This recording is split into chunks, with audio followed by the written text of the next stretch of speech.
Hi guys, it's me again, Shine. So for today's video ay Sunday. So day off natin today. And samahan nyo lang ako kung saan tayo mapunta today. Pero mag-church muna tayo. And di maganda yung panahon ngayon.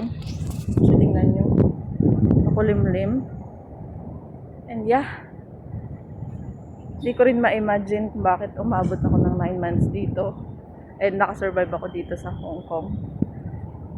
So, one of the best thing na nagustuhan ko dito sa Hong Kong is yung transportation. Sobrang dali lang. And yung kanilang internet connection. Kung sa Pilipinas, puro loading. Dito, maglo-load siya pero babalik siya ulit.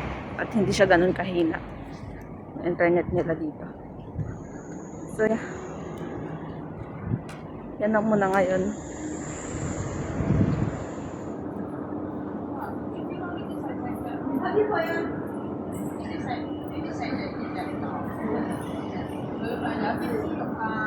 Ba't di kayo makontak?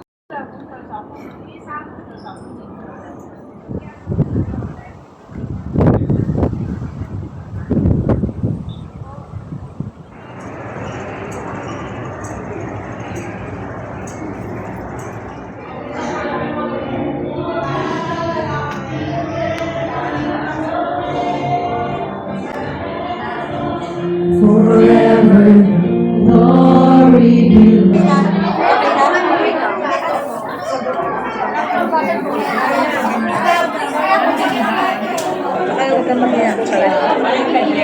Manok na may gata.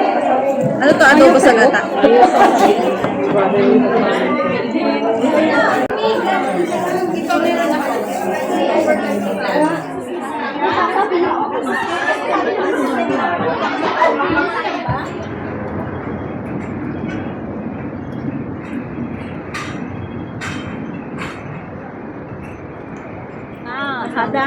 No.